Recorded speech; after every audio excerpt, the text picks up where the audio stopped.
சோகத்திலேயே பெரிய சோகம் நம்ம கண்ணு முன்னாடியே புள்ளைய பறி கொடுக்கிற புத்திர சோகம்தான்.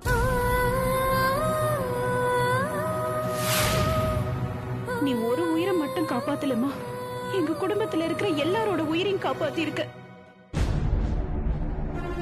பாத்தியாடி, உயிரை பணையம் வச்சு ஜீவா சாரை காப்பாத்தினது நீ. அவதான் காப்பாத்தினவ மாதிரி அவங்களும் பேசிக்கிட்டே இருக்காங்க. இவ்வளவு அதே மாதிரி பில்டப் கொடுத்துட்டு நிக்கிறா. வாமையில போய் காப்பாத்தினது நீதாங்கிற உண்மையை சொல்லிடலாம் வா. வேண்டாம், ஜீவா சார் உயிர் பழிச்சிட்டாருல்ல, அது போதும் எனக்கு. பேரு புகழெல்லாம் வேண்டாம். நீதான் காப்பாத்தினேன்னு ஜீவா சாருக்கு தெரியாதுங்கிறிய மயிலு. தெரிய வேண்டிய அவசியம் இல்லைங்கிறல்ல, விட. நமக்கு பெரிய செல்வாக்கு இருக்கு, நம்மால எதையும் சாதிக்க முடியும்னு நம்பிக்கிட்டு இருந்தேன். நான் நினைச்சா மந்திரி கிட்ட கூட பேசுவேன். நான் வர்ற வரைக்கும் ஒரு பிளைட்ட கூட காக்க வைக்க முடியும். எதை வேணாலும் சாதிக்க முடியுங்கிற இருமாப்புல இருந்தேன். ஆனா என் புள்ளைய நீதாமா காப்பாத்திருக்க. அதுக்காக என்ன வேணாலும் தரலாமா? என் சொத்து முழுக்க எழுதி வச்சாலும் தகும். சொல்லு, உனக்கு என்ன வேணும் சொல்லு. மயிலு, இதெல்லாம் உன்னை பார்த்து கேட்க வேண்டியது. அடக்கழுத 4-5 ஏக்கர் வயல் வேணும்னு கேட்போம் வா போலாம். வேணாங்கிறல்ல, பேசாம இரு. தயங்காம கேளுமா, உனக்கு என்ன வேணுமோ சொல்லு. நீங்க இப்படி எல்லாம் கேப்பீங்க, சன்மானம் வாங்கிக்கலாம்ல. நான் அவரை காப்பாத்தலாம் ஆண்டி.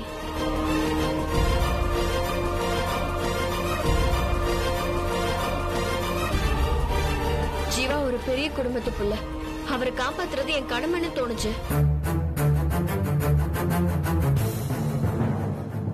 அதனால்தான் இந்த போலீஸ்காரரை துப்பாக்கி வச்சிருக்காருன்னு கூட யோசிக்காம கட்டையில அடிச்சேன்.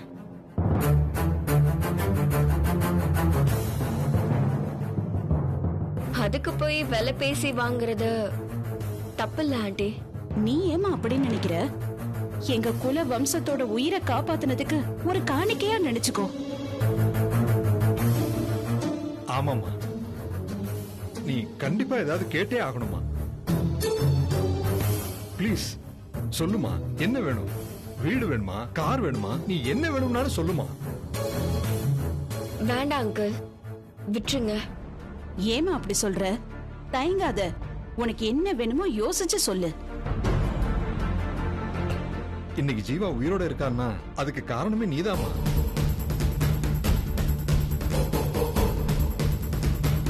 உன்னை வெறுங்கையோட அனுப்ப முடியுமா? கேளு, தயங்காம என்ன வேணுமோ கேளு. ஏமா தயங்குற? என்ன வேணுமோ கேளு. இல்ல வேண்டாமா, நீங்க இவ்வளவு சொல்றீங்களேன்னு நான் ஏதாவது கேட்க போய் அது உங்களால தர முடியலனா உங்க மனசுதான் கஷ்டப்படும். என்னம்மா இப்படி சொல்ற? என் சொத்து முழுக்க உனக்கு எழுதி வச்சிடலாமான்னு நான் யோசிச்சுக்கிட்டு இருக்கேன். நீ கேக்குறத கொடுக்க முடியாம போயிடுமான்னு கேக்குற? நீ என்ன வேணாலும் கேளு, எந்த தேசத்துல இருந்தாலும் நான் அதை உடனே வர வைக்கிறேன். அவ்வளவு தூரம் எல்லாம் போக வேண்டாம் அங்கிள். வெளியே எங்கேயும் போய் வாங்க வேண்டாம், அது உங்க வீட்லயே தான் இருக்கு.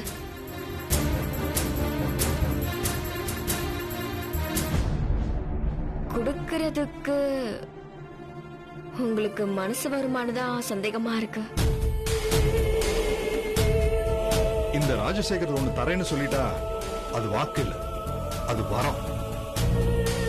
நான் வாக்கு மாறவே மாட்டேன். கேளுமா. நானும் அதை நம்புறேன் அங்கிள். அந்த நம்பிக்கையும் சந்தோஷமே போதும், விட்டுருங்க. முடியாதுமா, நீ உன்னை கேட்கணும்னு ஆசைப்பட்டல, அத உசுர கொடுத்தாவது நான் தரேன். நீ தாராளமா கேளு.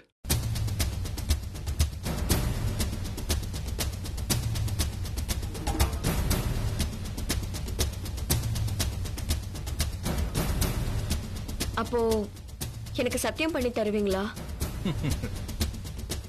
நீ என்ன வேணும்னு கேளுமா, நான் அதை தர்றேன்னு சத்தியம் பண்ணி சொல்றேன்.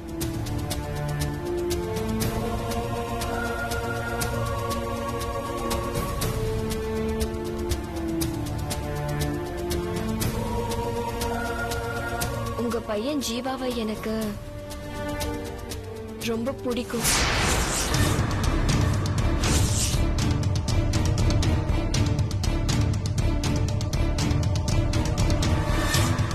அவரை எனக்கு கல்யாணம் பண்ணி வைக்கிறீங்களா?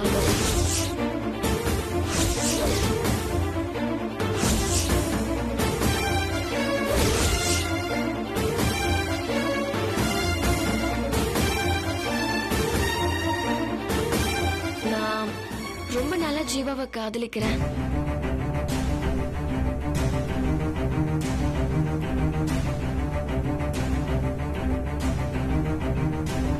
ஆனா இந்த விஷயம் ஜீவாக்கு கூட தெரியாது.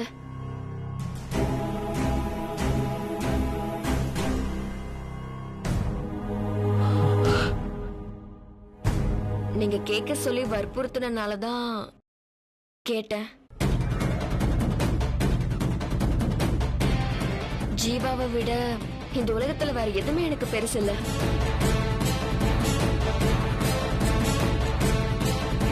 முடிஞ்சா உங்க வாக்க காப்பாத்துங்க. இல்லனாலும் ஒரு பிரச்சனையும் இல்ல அங்கிள்.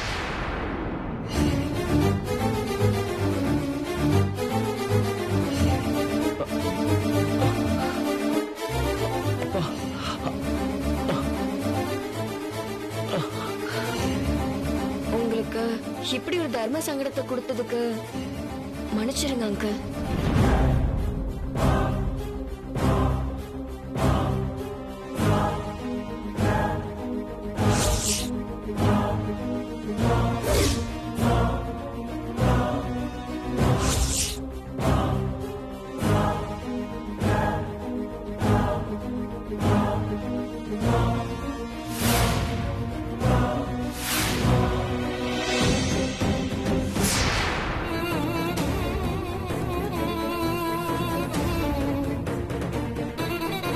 என் மகனோட உயிரை காப்பாத்துனதுக்கு நன்றி கடனா அவனையும் உனக்கு நான் கல்யாணம் பண்ணி வைக்கிறேன்.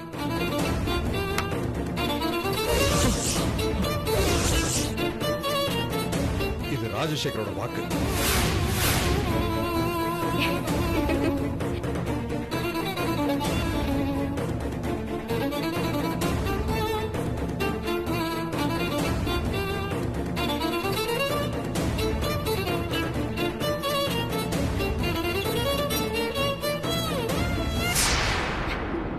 Thank you, uncle. Thank you, auntie.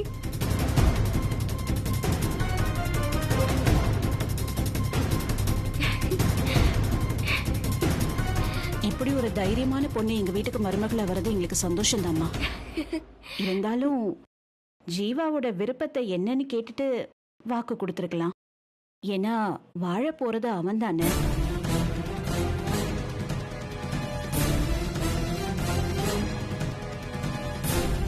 மறந்துட்டியா பவானி?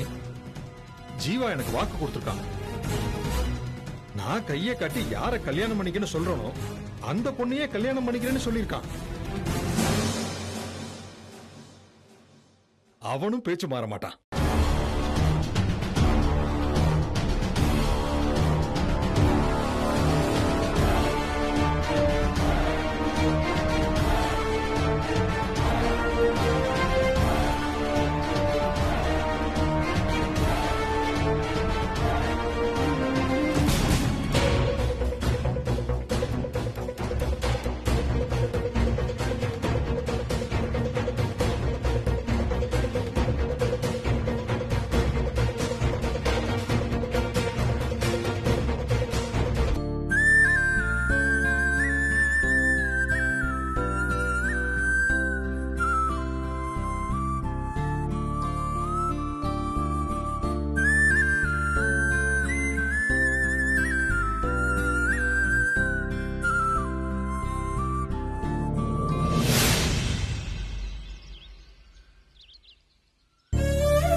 நினைச்சாலே எனக்கு அப்படியே பத்திக்கிட்டு வருது மயிலு.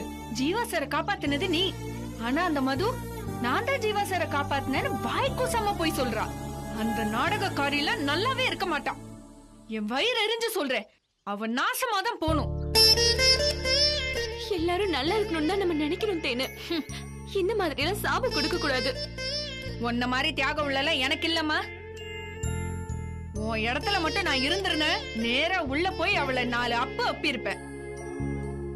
ஜீவா சாரை நான் தான் காப்பாத்தினேன் நெஜத்தை போட்டு உடைச்சிருப்பேன். நீ ஏண்டி அந்த மாதிரி பண்ணல? ஏன் எல்லாத்தையும் கேட்டுட்டு அமைதியா இருந்த? வேற என்னடி பண்றது? செஞ்ச உதவிய சொல்லி காட்ட கூடாதுன்னு சொல்லுவாங்க. நீ என்னடானா இன்னொருத்தியோட போட்டி போட சொல்ற? அது அசிங்கம்டி. அப்படின்னா நெச செத்து போயிரும், போய் தான் உயிரோட இருக்கும். பரவாயில்லையா? அதுதான் விதினா வாழ்ந்துட்டு போகட்டும், விடு. ஜீவா சார் எங்க குடும்ப மானத்தையே காப்பாத்தி கொடுத்திருக்காரு. சாமியோட கருணையால 3 தடவை அவர் உசுரை காப்பாத்துற வாய்ப்பு எனக்கு கிடைச்சிருக்கு. அந்த திருப்தியே எனக்கு போதுண்டி. அந்த திருப்திக்கு நீ கொடுத்திருக்கிற வேலை என்ன தெரியுமா? உன் வாழ்க்கடி. எந்த ஒரு முட்டாளி இப்படி ஒரு தியாகத்தை செய்ய மாட்டான். ஏ மயிலு, எதுவும் பேசாம போற? என்ன பாக்குற? கண்ணெல்லாம் கலங்கி இருக்கு. அழுதியா? நான் எதுக்குடி அழணும்? ஓ, ஒருவேளை கண்ணுல தூசு விழுந்துருச்சோ? இப்போ உனக்கு என்னடி பிரச்சனை? எல்லாத்தையும் மனசுல போட்டு புதைச்சுக்கிட்டு அமுக்குனி மாதிரி இருக்க பத்தியா? அதுதான் என் பிரச்சனை. நீ எதை பத்தி பேசுறேன்னு எனக்கு புரியல. நடிக்காதடி. ஜீவா சாரோட அப்பா என் புள்ளைய உனக்கு கட்டி வைக்கிறேன்னு மதுக்கு வாக்கு கொடுத்துட்டாரு. இந்த ஜென்மத்துல நீ சாரோட சேர முடியாதுன்னு ஆயிருச்சு. அத நினைக்கிறப்போ உனக்கு வேதனையா இல்லையா? கதறி அழணும்னு தோணல? அவர் யாரையோ கல்யாணம் பண்ணிக்கிட்டோம், அதுக்காக நான் ஏண்டி அழணும்? பொய் சொல்ற வித்தைய நீ உன் கண்ணுக்கு கத்து கொடுக்கலடி. உன் மனசுல இருக்கிற உன் வலி கண்ணுல தெரியுது. போதும் தேன, இல்லாதத இருக்குன்னு சொல்லி சொல்லி என்ன வெறுப்பேத்தாத. நீ திரும்ப இந்த பேச்சு எடுத்தா நான் உன்கிட்ட பேசவே மாட்டேன். ஏன் மயிலு? ஏன் மயிலு, நீ இப்படி எல்லாம் பொங்கிட்டா நான் அப்படியே விட்டு போயிருவேன்னு நினைச்சியா? 2 வயசுல இருந்து நீயும் நானும் ஒன்னா பழகிருக்கோண்டி. உன் மனசுல என்ன இருக்குன்னு உன்னை விட எனக்கு நல்லா தெரியும். சார் உன்னை எந்த அளவுக்கு விரும்புறாரோ அதே அளவுதான் நீ அவரை விரும்புற. இல்ல இல்ல இல்ல. இல்லனா சாரோட அப்பா மதுக்கு வாக்கு கொடுத்தப்போ உன் கண்ணு ஏண்டி கலங்கிச்சு? ஆஸ்பத்திரி வரைக்கும் போனவ ஏன் சார பக்கமா திரும்பி வந்தீங்க? வாழ்க்கையே முடிஞ்சு போன மாதிரி மனசுக்குள்ள இவ்ளோ வேதனைய சுமந்துட்டு இருக்கே, இதுக்கு என்னடி அர்த்தம்?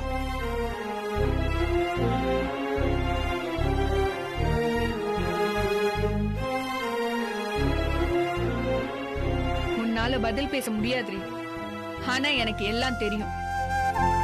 இனிமே சார் உனக்கு இல்லங்கறத உன்னால ஏத்துக்க முடியல. அந்த வேதனையோட சார பாக்குற சக்தி உனக்கு இல்ல. அதனாலதான் நீ அப்படியே திரும்பி வந்துட்ட. மனசுக்குள்ள இவ்ளோ காதல வச்சுக்கிட்டு ஏண்டி உன்னையே கஷ்டப்படுத்திக்கிற? ஊமையா இருந்து ஏண்டி உன் வாழ்க்கையில நீயே மண்ணள்ளி போட்டுக்கிற? நான் இப்படி தாண்டி இருந்தாகணும். நம்மள மாதிரி ஏழை பொண்ணுங்களுக்கு எந்த ஆசையும் வரக்கூடாதுடி. அப்படியே வந்தாலும் அது கனவுல கூட நிறைவேறாதுடி. நம்மள மீறி ஒரு பெரிய வந்தாலும் அது உள்ளேயே போட்டு புதைச்சிக்க வேண்டியதுதான். அப்படி சொல்லாதடி. இப்போ எதுவும் முடிஞ்சு போல. ஜீவா சாரோட அப்பாவை பார்த்து நீதான் சார காப்பாத்தினு சொன்னா போதும், எல்லாம் தலைகீழ மாறிடும். இல்லடி, எல்லாமே கை மீறி போயிடுச்சு. அப்படி செஞ்சா என் அக்காவோட கல்யாணம் நின்னு போயிடும் அப்படின்னு அந்த நாட்டாயன் உன்னை மிரட்டினாரு, அவ்வளவுதானே?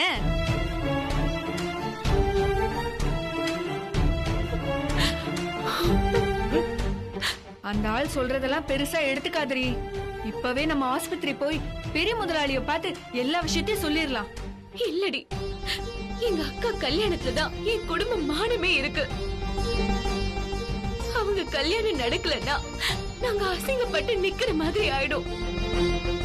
அவமானம் தாங்காம நாங்க எல்லாரும் தூக்குல தாண்டி தொங்கணும். நீ ஏண்டி அந்த ஆளை நினைச்சு பயப்படுற? ஜீவா சாரோட அப்பா அவரை விட பெரிய ஆள்றி. அந்த ஆளுக்கே முதலாளி அவர் தாண்டி. அவர்கிட்ட நிஜத்தை சொல்லு. அவர் உன் அக்கா கல்யாணத்தை நடத்தி வைப்பாரு. உன்னையும் சாரோட சேர்த்து வைப்பாரு. இல்ல தேனு, இது என் அக்காவோட வாழ்க்கை. என் சுயநலத்துக்காக அதை என்னால பலி கொடுக்க முடியாது. அதுக்காக உன் வாழ்க்கைய, உன் சந்தோஷத்தை நீயே தியாகம் பண்ண போறியா? என் குடும்பம் நல்லா இருக்கணும்னா உசுரை விடுறதுக்கு கூட நான் தயாரா தாண்டி இருப்பேன்.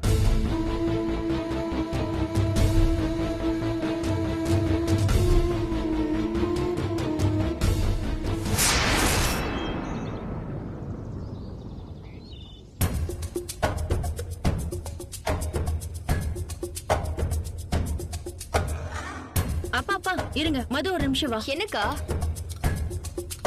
அப்பா ஸ்வீட் எடுத்துக்கோங்க.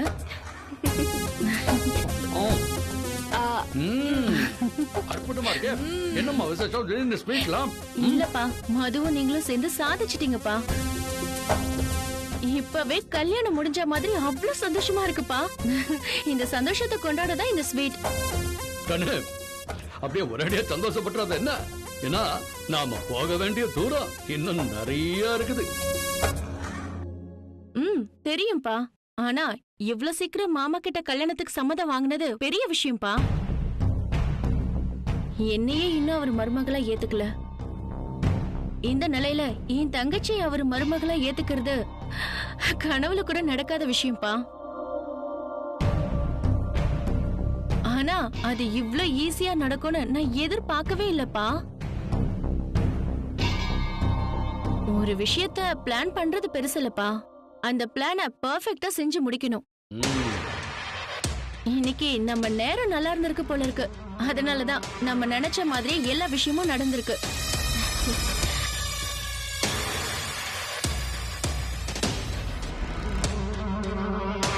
அக்கா, கிரெடிட்ட நேரத்துக்கு கொடுக்காதக்கா, அப்பாவுக்கு கொடு. நம்ம அப்பா எவ்வளவு ஸ்மார்ட்னு எனக்கே இன்னைக்கு தான்க்கா தெரிஞ்சது. அங்க போன இடத்துல எதிர்பார்க்காத விதமா என்னென்னமோ நடந்துருச்சு. ஒரே செகண்ட்ல எல்லாத்தையும் நமக்கு சாதகமா அப்பா மாத்திட்டாரு. செம பிரில்லியன்ட் மூவ் அது.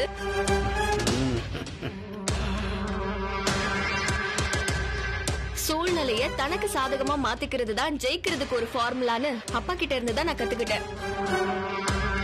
கண்ணு, நான் என் அனுபவத்துக்கு 8 அடி பாஞ்சது பெரிய விஷயமே இல்ல.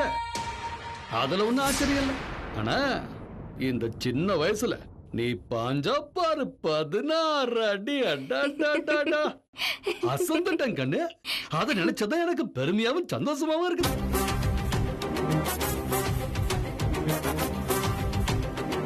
ஒண்ணு இல்ல கண்ணு, நீ முதலாளி மனசுல ஒரு இடம் பிடிக்கணும், அவருக்கு உன்னை பத்தி ஒரு நல்ல அபிப்பிராயம் வரணும்னு நான் ஒரு சின்ன நாடகம் தான் போட்டேன். ஆனா அத நீ பயன்படுத்திக்கிட்டு கல்யாணத்துக்கு வாங்கின பாரு சம்மதம். அங்க நிரூபிச்சதி நீ இந்த நாற்றாய பொண்ணுதான். நீங்க மதுவை கூட்டிட்டு போகலனா இது எதுவுமே நடந்திருக்காதுப்பா. மாஸ்டர் ஸ்ட்ரோக்னா அதுதான். அதுலதான் எனக்கு ஒரு சந்தேகம்ப்பா. என்ன கண்ணு? முதல்ல நீங்க யாரையும் வர வேணாம்னு சொன்னீங்க. கடைசி நிமிஷத்துல மதுவை மட்டும் கூட்டிட்டு போகணும்னு எப்படி உங்களுக்கு தோணுச்சு? அங்க இப்படி எல்லாம் நடக்கும், மதுவை கரெக்டா இந்த நேரத்துல உள்ள அனுப்பணும்னு நீங்க பிளான் பண்ணது சான்ஸே இல்ல. ஏன்னா போற இடத்துல என்ன நடக்க போகுதுன்னு உங்களுக்கே தெரியாது. அப்படி இருக்கிறப்போ அவளையும் எப்படிப்பா கூட கூட்டிட்டு போனீங்க? எனக்கு ஒண்ணுமே புரியல.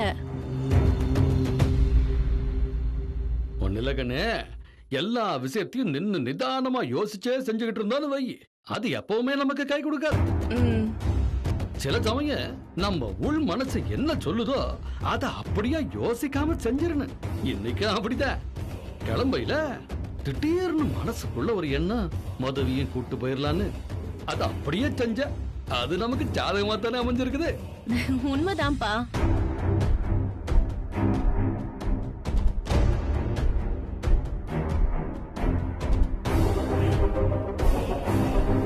மது என்னாச்சு? இவ்ளோ நேரம் நல்லா தானே பேசிட்டு இருந்த, திடீர்னு ஒரு மாதிரி முகம் மாறிடுச்சு. இல்லக்கா, இந்த சந்தோஷம் நிலைக்குமான்னு எனக்கு ரொம்ப பயமா இருக்கு. என்னம்மா கண்ணு, ஏமா இப்படி பேசுற? ஜீவாவை காப்பாத்தினவளாதான் மாமா என்ன பாக்குறாரு.